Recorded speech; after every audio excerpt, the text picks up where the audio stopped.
Saudações a todos os alunos do curso técnico em finanças, saudações a todos os polos, saudações a todos do Instituto, a todos do estúdio.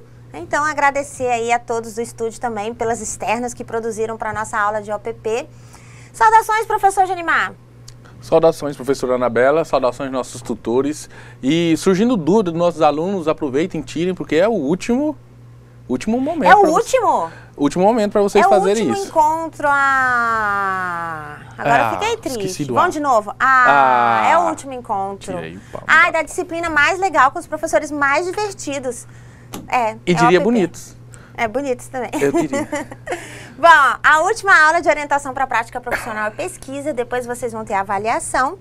Então, acompanhem, de acordo com informações, assim, valiosas, né? Informações privilegiadas do professor Janimar.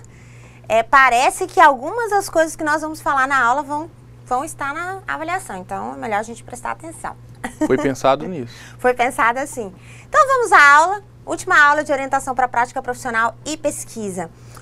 Os nossos objetivos da aula são compreender as etapas que envolvem a pesquisa científica, reconhecer os tipos de redação oficial e as normas de redação técnica e científica, compreender as etapas e os elementos que envolvem a pesquisa científica, reconhecer as partes que compõem um projeto e o relatório de estágio, identificar os princípios de normatização do estágio, reconhecer as condições de operacionalização do estágio e identificar os instrumentos de formalização do estágio e sua aplicabilidade.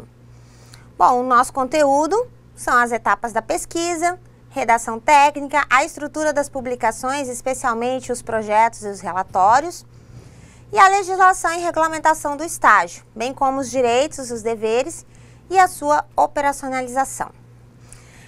Começando, pesquisa científica para servo é uma atividade voltada para a investigação de problemas teóricos e práticos por meio do emprego de processos.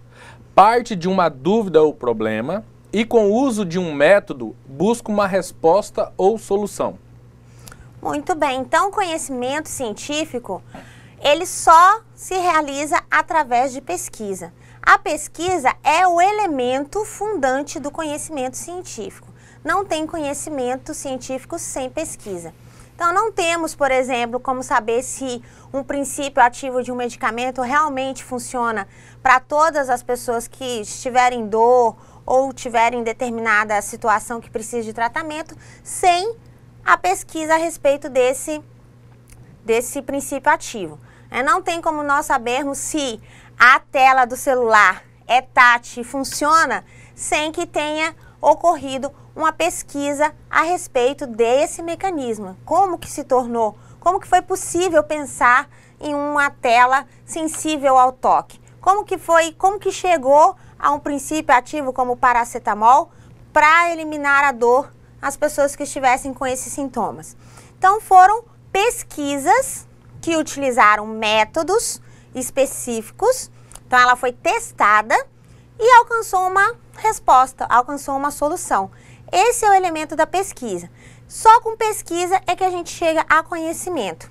Conhecimento científico, porque nós vimos no início da nossa disciplina que tem vários tipos de conhecimento. Conhecimento filosófico, conhecimento teológico, o senso comum, que é aquele que nós geralmente produzimos, passamos de pai para filho. Passamos, de geração, geralmente chás, geralmente a vassoura atrás da porta. Então, esses conhecimentos é o senso comum. É senso comum porque eles não são testados com método e não são aprovados, digamos, cientificamente. Ou seja, não houve uma pesquisa de fato para que provasse se isso realmente ocorre ou se não ocorre. Evidentemente que esse conhecimento ele pode se tornar ou ele pode vir a ser científico, desde que alguém se debruce sobre ele, inicie uma pesquisa, aplique um método e chegue a respostas válidas para diferentes pessoas ou diferentes produtos ou diferentes serviços. Então esse é o cerne da pesquisa.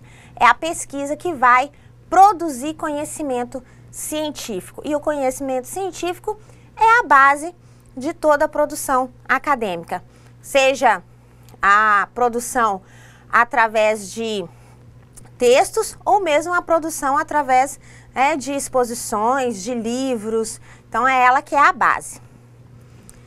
E como que ela acontece?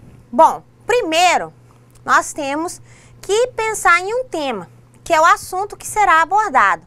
Esse tema é uma das coisas mais difíceis a serem pensadas, né? Então você quer solucionar, você quer escolher, você quer se debruçar sobre que assunto, que tema, que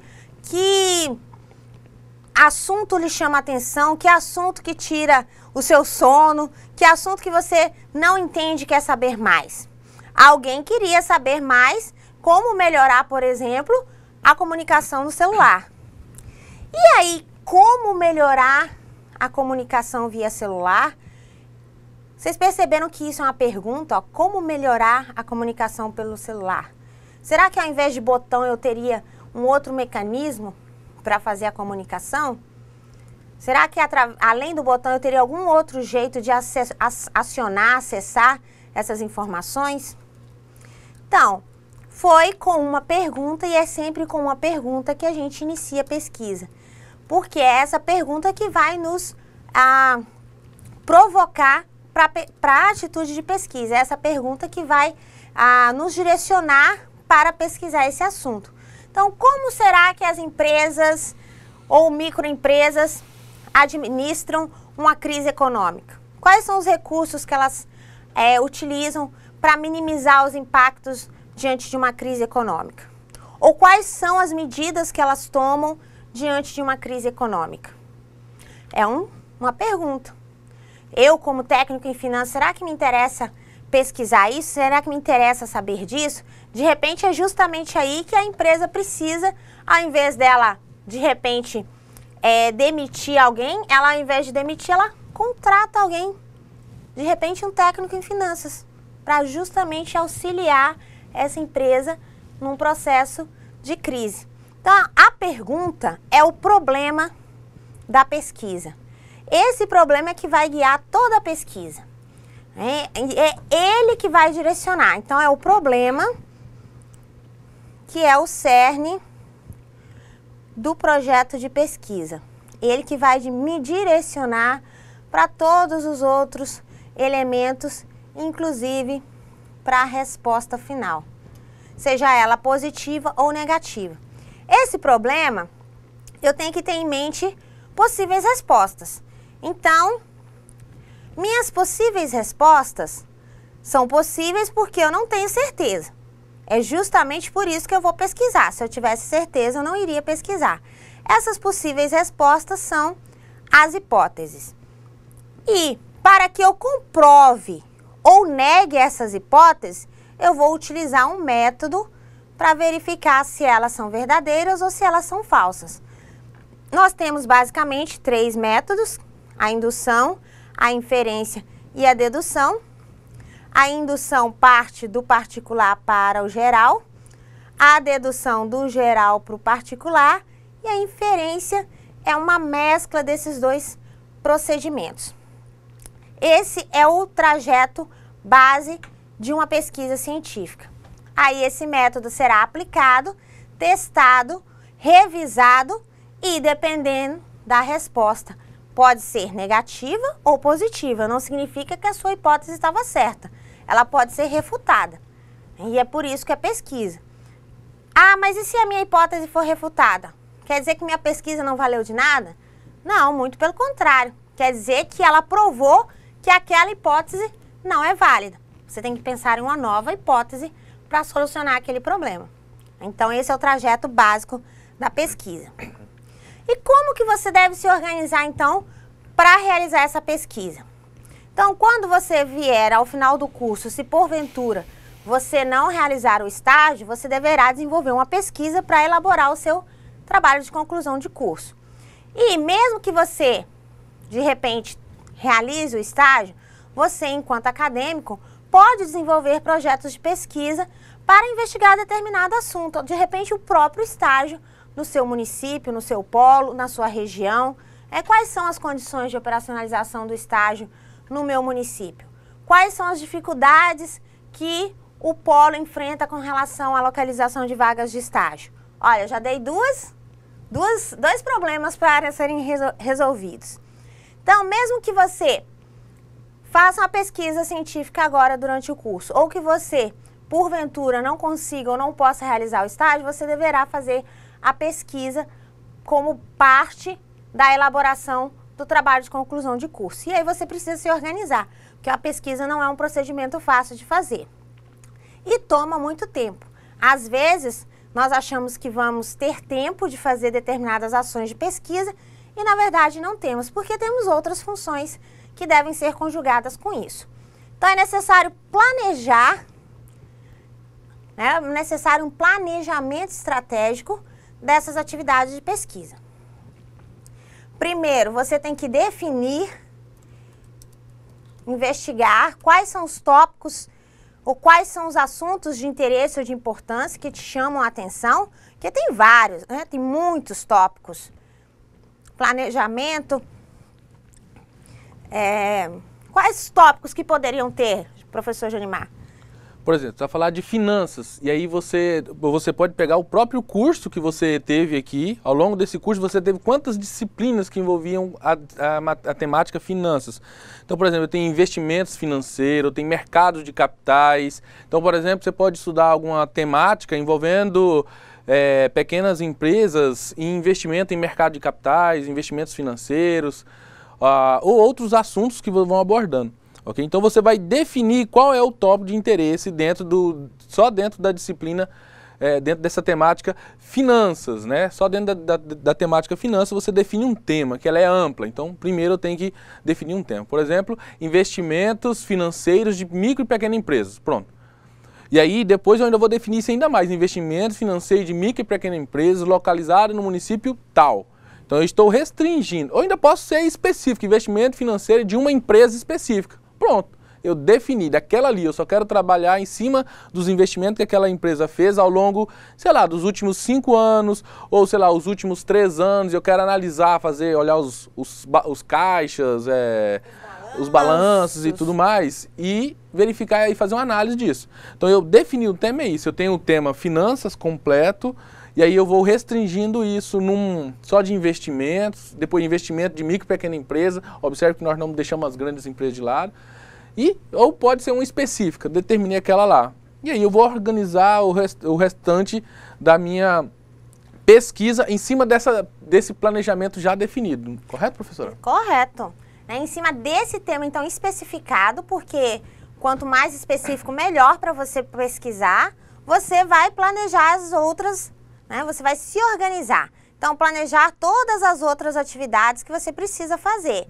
Ler o material, estudar o assunto, de repente realizar uma visita na empresa que você está pesquisando, ou no local onde você tem interesse sobre o assunto, onde acredita que o assunto seja bem tratado.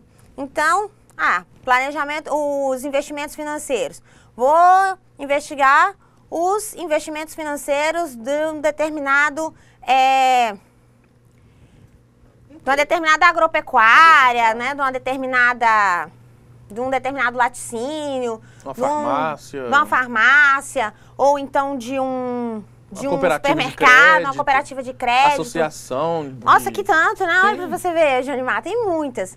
Então, de repente, você quer fazer essa pesquisa, aí você vai ter que ir no local, você vai ter que ler sobre investimento financeiro nesse tipo de instituição, né? O que a doutrina diz que deve ser feito, o que não deve ser feito. Então, você precisa se organizar. Porque, por exemplo, quem escolhe, por exemplo, uma associação, por exemplo, a tributação, todo jeito de fazer investimento numa associação é diferente, por exemplo, de uma farmácia. Que é diferente de uma cooperativa, então, que é diferente de um supermercado. Tudo isso vai impactar no resultado final da sua pesquisa. Então, você tem que levar isso em consideração no seu planejamento. Então, você precisa se organizar. Vou investigar isso. Então, o que eu preciso fazer? O que eu preciso saber? Onde eu preciso ir para realizar essa pesquisa? É como se você fizesse uma lista de itens que você precisa cumprir. Só aí que você vai pensar de fato em pesquisar, que é realizar as buscas, principalmente a busca originária, que são as fontes bibliográficas, em livros, na internet. E só depois que você fizer leituras, que você pesquisar e de repente você visitar, é que você vai escrever. Então, o ato da escrita, ela vai depender de todo esse processo, né, de organização, definição do tema, organização e pesquisa. E como que nós devemos escrever os trabalhos acadêmicos? Seja ele uma dissertação, seja ele um trabalho de matemática financeira, seja ele um relatório de estágio. Um relatório de estágio, né, um relatório de uma visita técnica. Qualquer documento acadêmico deve seguir algumas normas. Tanto o documento acadêmico quanto o documento técnico. Então, você, enquanto técnico em finanças, na hora de elaborar um relatório administrativo, na hora de conferir um caixa, na hora de elaborar um memorando para outro departamento solicitando alguma informação, quanto você, técnico em finanças acadêmico, deve observar regras para escrita. E as regras para escrita têm duas fontes básicas. Elas têm para redação técnica, que é essa profissional, tem o Manual de Redação da Presidência, que é publicado no site da Casa Civil, e para as produções científicas nós temos a Associação Brasileira de Normas Técnicas, que ela elabora várias normativas que nós chamamos de NBR.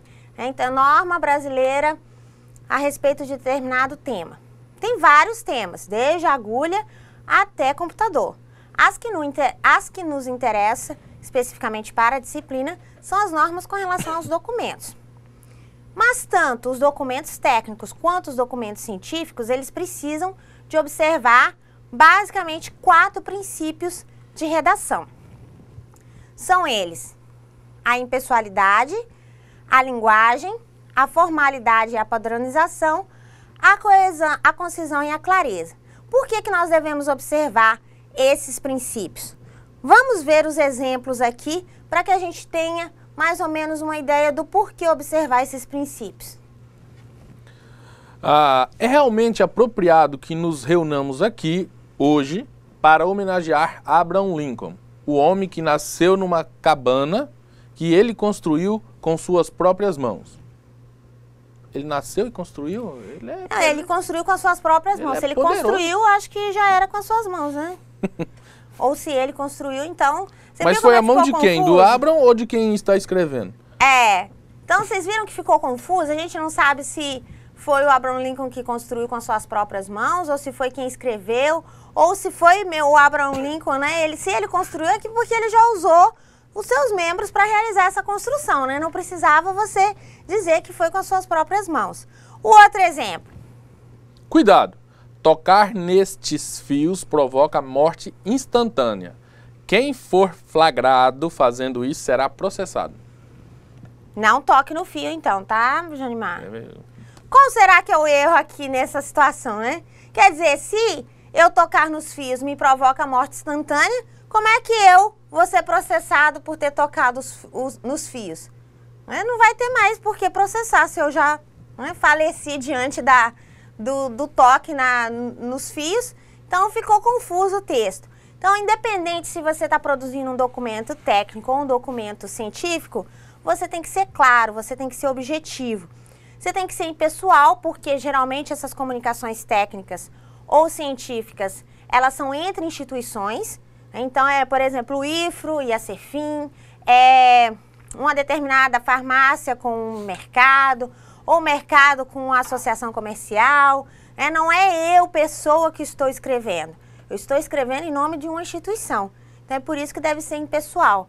E por ser impessoal, você deve evitar a intimidade. Então, nada de vícios referentes à intimidade. Então, nada de eu, beijinhos, tchau.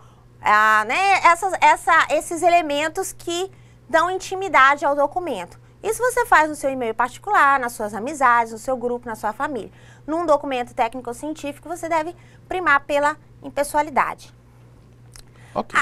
A linguagem, ela vai tratar basicamente de você evitar cometer erros ortográficos, vícios de linguagem. Então, você não deve colocar né, não escrever como a gente escreve por aí no WhatsApp, nos grupos, né, abreviado. Essa linguagem é uma linguagem formal, você deve usar a linguagem formal. Padronizar, porque todos os documentos são padronizados, tem um padrão. Então, a gente tem um modelo de ofício, um modelo de memorando, um modelo de relatório, um modelo de projeto, justamente para que quem receba o documento saiba do que trata o documento. E deve ser conciso e claro. Se você vai pedir, por exemplo, informação a respeito de um determinado assunto, ou se você vai solicitar que a rua seja liberada durante um determinado período, ou você vai solicitar ao representante do supermercado A para vir falar pro seu grupo ali de pessoas a respeito de planejamento financeiro, você tem que ser objetivo. Você não vai escrever 5 folhas de papel dizendo da importância de planejamento financeiro para aí convidar a pessoa.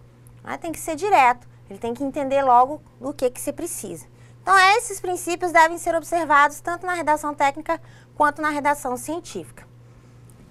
E como que nós fazemos essa formatação, essa redação?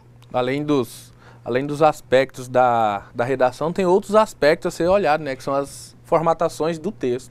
Além dos aspectos de linguagem, digamos assim, nós temos aspectos de formatação que devem ser observados. Nesses, as normas da ABNT, elas são claras com relação às regras. Então, nós temos regras a serem observadas quanto à formatação de página, quanto à formatação de texto, quanto à citação, quanto à referência. Por exemplo, nós vimos nos nossos tutoriais, vocês têm acesso à formatação de página, tem que ter 3 centímetros na margem superior, 3 centímetros na margem esquerda. Por quê? Geralmente na margem superior é colocado o timbre da instituição, então precisa de um espaço reservado para isso. E no lado esquerdo, geralmente você arquiva o documento. Então, se você tem que arquivar o documento e você deixa a margem muito próxima, na hora de perfurar o documento, você corta a informação. As citações são a utilização de um texto que não te pertence. Então, quando você estiver escrevendo, você usar uma fonte, escrever um texto, ir lá acessar o site na internet, pegar um texto sobre planejamento financeiro, sobre investimento, sobre empreendedorismo, sobre capital. Se você quiser colocar no seu texto, você não pode só copiar e colar. Se você copiar e colar, vai acontecer o quê, professor Johnimar? Plágio. Plágio. Pode plágio? Não pode. Não pode plágio. O professor Johnimar disse que não pode plágio, então não pode. Não pode plágio, porque plágio é crime e tem sanções penais, administrativas e civis. Então, para você evitar o plágio, você copia, cola no seu texto, mas você tem que fazer a referência, que é através de citação. Como nós vimos, tem a citação direta, que é aquela que vai 3 linhas, você coloca aspas.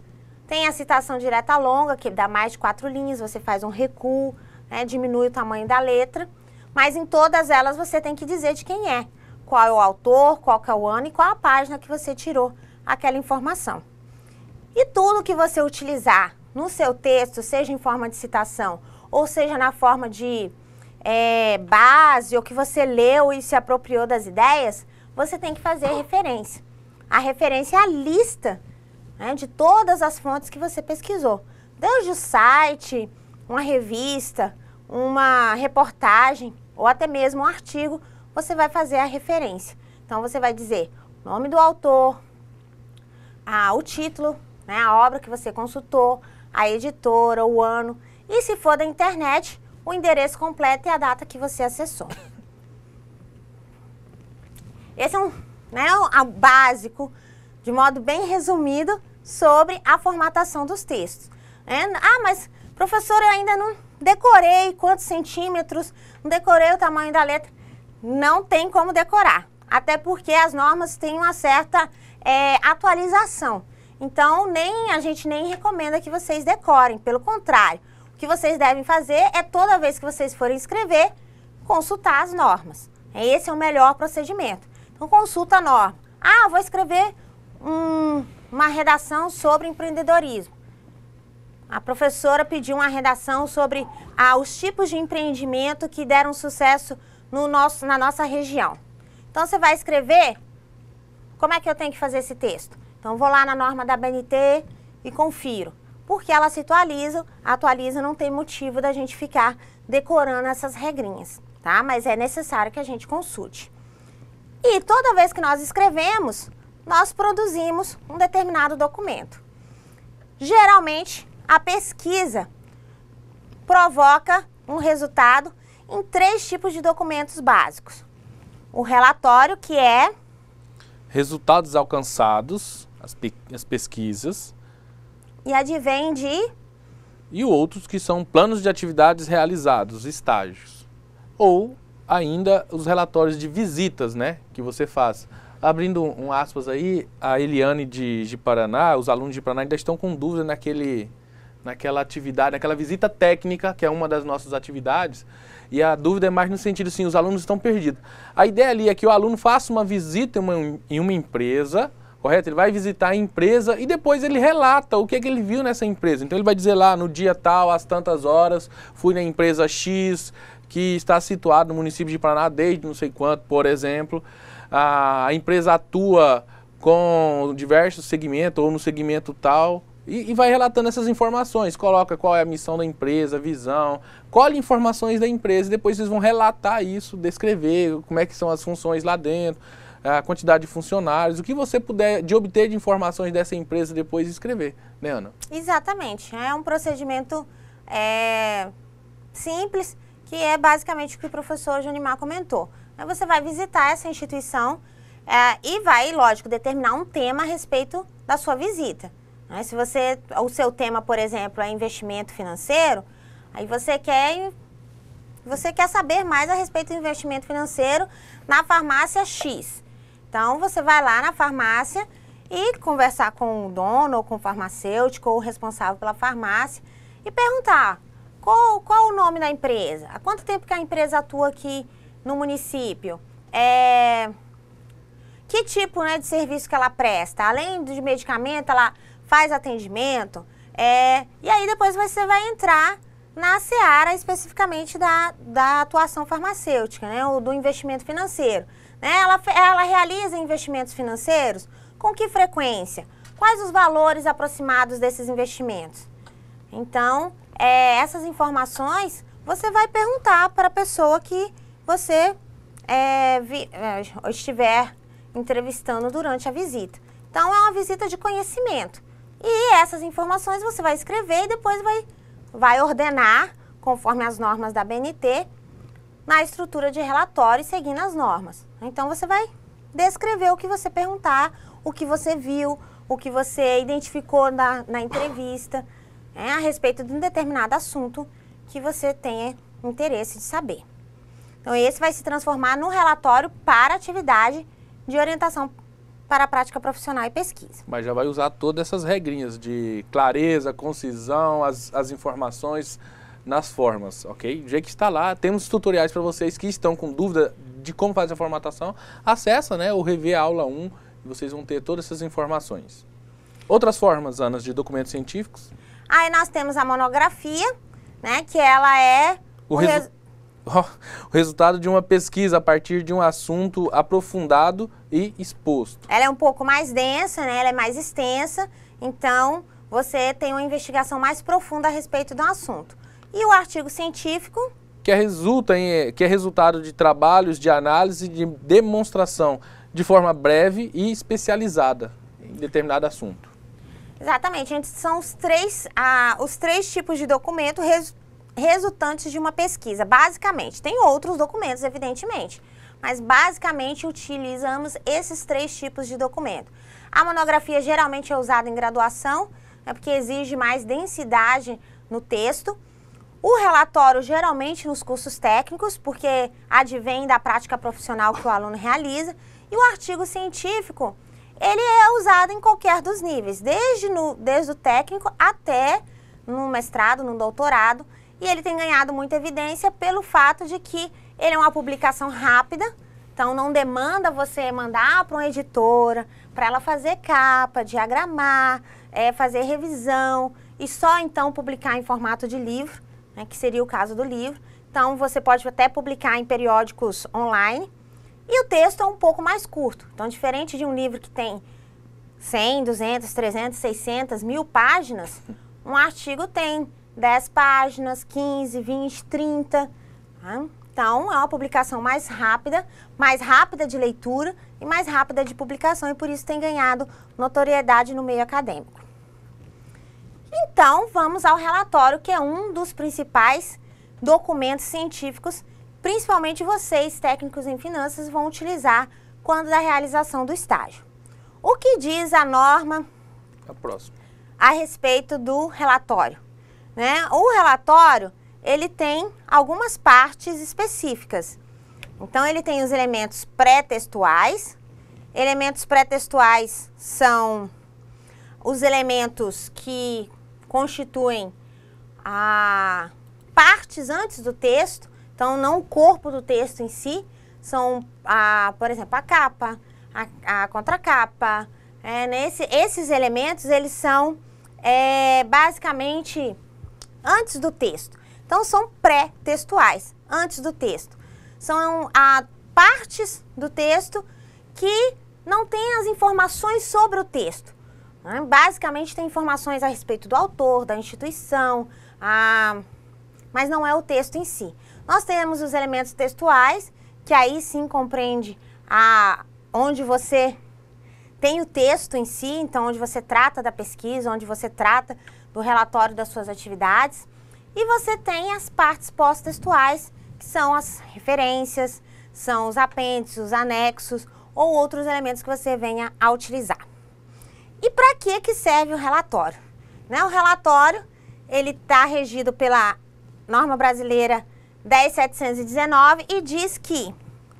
O relatório diz que descreve formalmente o progresso ou resultado de pesquisa, visita técnica, práticas de estágio e ações desenvolvidas na vida profissional. São mais sintéticos e são descritivos, descreve o que você está realizando. Temos alguns tipos específicos de relatório. Pode ser o técnico científico, pode ser o relatório de estágio, o relatório de visita, o relatório de uma viagem ou o relatório administrativo. Então, o técnico científico é quando é solicitado a um determinado especialista que ele elabora um relatório sobre uma situação. Então, vamos supor, um engenheiro florestal vai fazer um relatório técnico-científico de um APP, né, ou de uma unidade de conservação, ou vai avaliar o impacto ambiental de uma derrubada numa determinada região. Então, é um relatório técnico-científico, né, depende da especialidade daquele profissional. De repente, alguém solicita a você, técnico em finanças, que elabore um relatório financeiro sobre as condições de investimento da sua empresa. Será um relatório técnico-científico. O relatório de estágio, que é o que vocês farão ao final do curso, então, do ato educativo do estágio, a visita técnica, a viagem ou administrativo. Então, são as partes do relatório, né, de acordo com a NBR. Nós temos a folha de rosto, os agradecimentos, introdução e sumário. E as partes mais importantes, digamos assim, é a discussão dos resultados, que é onde você vai relatar as atividades que você desenvolveu. O relatório, ele então se compreende da apresentação do problema ou da situação. Ele tem a exposição dos fatos, que você vai fazer uma descrição cronológica dos fatos ou dos dados que você realizou. E, por fim, você vai ter a argumentação, que é o confronto daquilo que você pensou que você faria no estágio com o que realmente foi realizado. Né? Se houve algum desvio, se teve alguma medida corretiva, se provocou melhoramento. Então, essa é a estrutura do resultado. Você deve ter uma introdução, que demonstra a ideia central do trabalho, os objetivos, ou seja, o que você pretendeu alcançar com o estágio ou com a pesquisa, o referencial teórico, que é onde você vai colocar as suas citações, as suas referências, os assuntos que você pesquisou, o histórico e caracterização da empresa, que empresa é essa, que instituição, qual o porte, quais são os colaboradores, qual que é o produto ou qual é o serviço que ela presta. Quais foram as atividades desenvolvidas? Então, se foi da visita técnica, que atividade que essa empresa realiza? Se foi do seu estágio, o que você desenvolveu durante o estágio? E, por fim, as considerações finais, que é você fazer uma análise do estágio, se ele teve bons resultados ou não para a sua vida profissional. Os elementos pós-textuais são as referências, que é a lista das fontes que você consultou. Os apêndices, que se você tiver produzido algum instrumento, você vai anexar. E os anexos, que são elementos ilustrativos, como fotografia, lista, que você tem utilizado. E, passando para o outro assunto, que é muito importante, o estágio. O Lewis Carroll, ele diz no Alice no País das Maravilhas que a única forma de chegar ao impossível é acreditar que é possível. Então, a gente só está aqui, estudando, se tornando técnico em finanças, porque a gente acredita que é possível. E uma das formas de viabilizar o possível é o estágio. O estágio, segundo o manual de estágio do IFRO, diz que é um ato que visa... Estágio é o ato que visa propiciar, dialogar com o mundo do trabalho, com os arranjos produtivos, culturais e sociais e locais. É um importante instrumento de integração entre teoria, prática e formação profissional e humana. Então, o estágio tem essa intenção, relacionar a prática com a teoria que você está vendo na academia. Tornar essa relação possível. Você leva conhecimento da academia para a empresa e a empresa te mostra como que é a realidade dessa atividade profissional. O estágio tem 4 dimensões. A dimensão pedagógica, porque ele é um ato educativo, então ele não é um emprego, não é um serviço, ele é um ato educativo. A dimensão jurídica, que ele tem uma regulamentação específica, a Lei 11.788 de 2008, a Lei Federal. A dimensão administrativa, que é toda a movimentação, todo o procedimento de localização e realização do estágio. E a dimensão social, que é essa relação entre a sociedade e a academia e o aluno. Então, diz o artigo 1º da Lei 11.788. Estágio é ato educativo escolar supervisionado, desenvolvido no ambiente de trabalho, que visa a preparação para o trabalho produtivo de educandos que estejam frequentando o ensino regular. É a previsão da Lei 11.788. E a lei traz 2 tipos de estágio. O obrigatório. O obrigatório, não há necessidade de as empresas ou instituições pagarem qualquer remuneração ou benefício equivalente, mas elas podem conceder por sua própria boa vontade, por sua própria iniciativa. E é obrigatório se ele estiver previsto no projeto político-pedagógico do curso. No caso dos nossos alunos, é obrigatório. É obrigatório. E o estágio não obrigatório. A empresa ou instituição concedente do estágio deverá obrigatoriamente pagar bolsa ou conceder benefício equivalente pelos serviços do estagiário, além de fornecer auxílio transporte e garantir seguro contra acidentes pessoais. Exatamente. Então, no estágio obrigatório, não tem obrigação de bolsa ou benefício. No estágio não obrigatório, eu tenho obrigação de bolsa ou benefício. Lembrando que no caso do Instituto, o seguro contra acidentes é pago pela instituição de ensino e não pela empresa. Tá? É uma exceção, geralmente são as empresas que têm essa responsabilidade. Quem pode contratar estagiário? Então, onde que eu posso fazer o estágio? Posso realizar o estágio em qualquer empresa ou pessoa jurídica de direito privado, órgãos da administração pública, da União, dos Estados, do Distrito Federal, ou seja, qualquer instituição pode ser concedente de estágio. Só deve observar a quantidade de estagiários previstas na legislação. O estágio é uma relação de emprego? Já pelo artigo 1º a gente tem a resposta, né, professor Junimar? O estágio não caracteriza vínculo de emprego de qualquer natureza, desde que observados os requisitos legais, não sendo devidos encargos sociais, trabalhistas e previdenciários. E quais são os requisitos que devem ser observados na concessão do estágio? Para realizar o estágio, deve-se a matrícula e frequência regular do educando, né? Então o aluno tem que estar matriculado e frequentando o curso, deve celebrar um termo de compromisso entre o aluno, a empresa e o instituto, no caso o IFRO, e compatibilidade entre as atividades de ensino e de trabalho.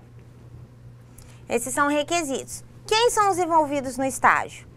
Os agentes de integração, as instituições de ensino, a instituição concedente, a empresa, e o estudante. Muito bem. Qual a duração permitida para a jornada de estágio? Cuidado com essa pergunta, hein? Essa pergunta ela é meio capciosa, né? Qual a duração permitida para a jornada? Elas podem ser de 4 horas diárias, que tornam 20 horas semanais, no caso de estudante da educação especial e dos alunos nos anos finais do ensino fundamental, na modalidade profissional de educação de jovens e adultos. Então, para quem está no ensino de educação especial ou no ensino fundamental. E ela pode ser de até 6 horas diárias, que tornam 30 horas semanais, para aqueles estudantes de ensino superior, da educação profissional de nível médio e do ensino médio regular. Percebam que ele não traz carga horária mínima, a lei traz apenas o limite da carga horária. Então, eu posso fazer meia hora, 1 hora, 2 horas, 3 horas, 4 horas, 5 horas, até 6 horas. Não pode ultrapassar 6 horas. Então, ele não traz a quantidade mínima, ele traz o limite de carga horária de realizar o estágio.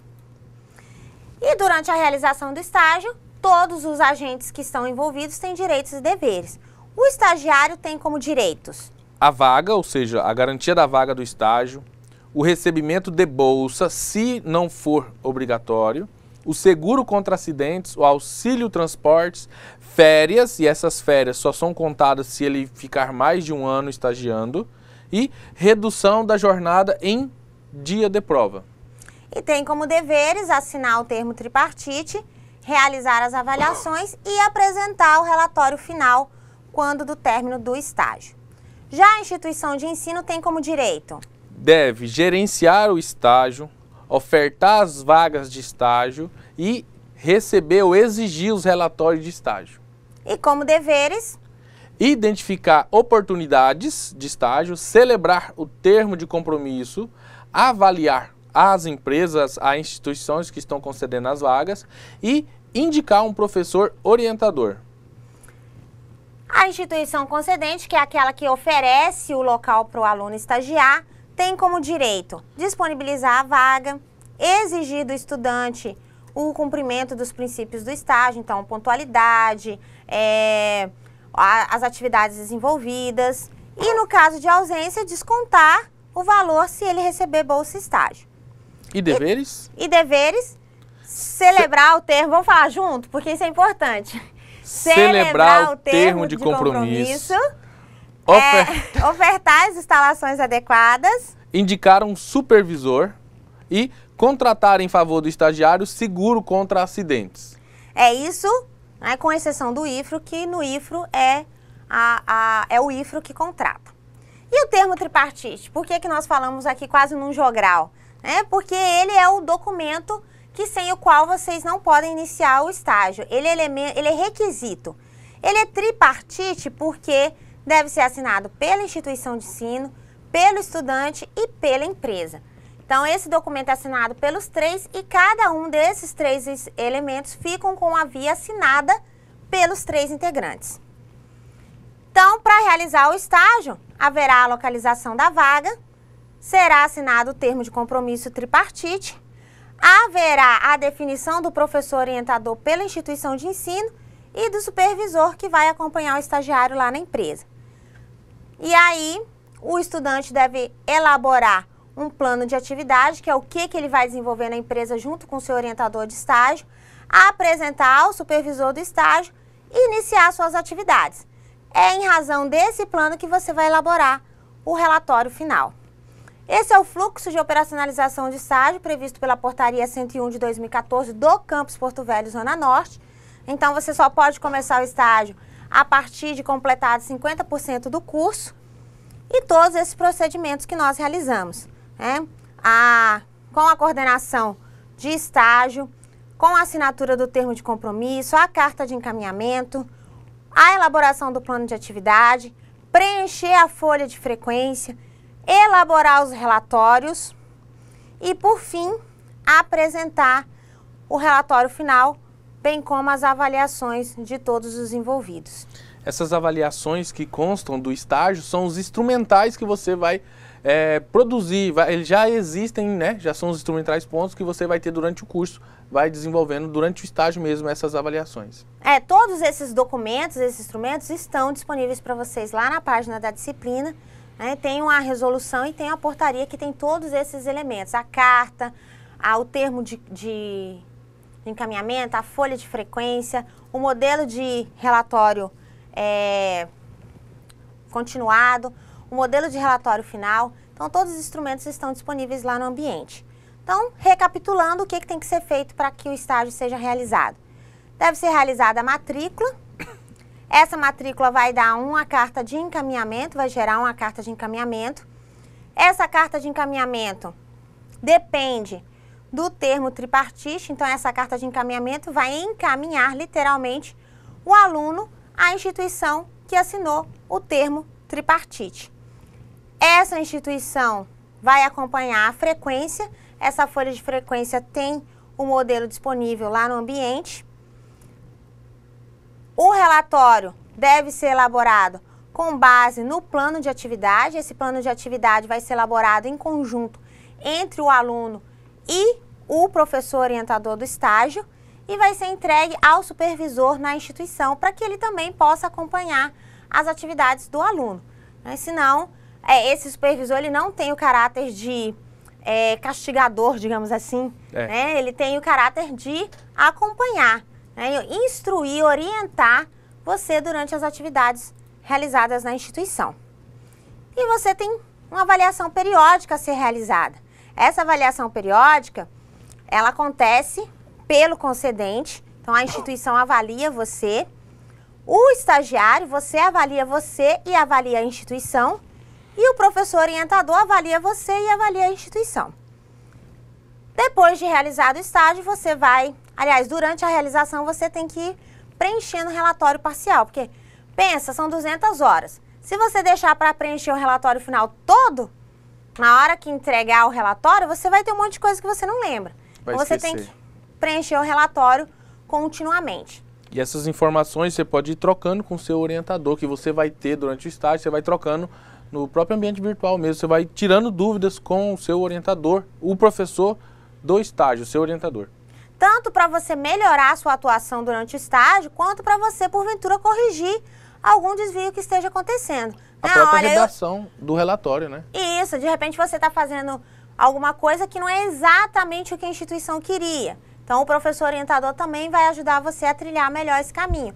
Ou, de repente, a instituição está te demandando atividades que não são necessariamente da área de finanças, da área do curso. Então, aí é necessário também corrigir o caminho. E só depois disso tudo, que encerradas as 200 horas, você vai elaborar o relatório final no modelo que vocês têm disponível no ambiente e entregá-lo à coordenação do polo para que seja encaminhado e avaliado pelos professores e lançada a nota final e você colhe grau e seja técnico em finanças.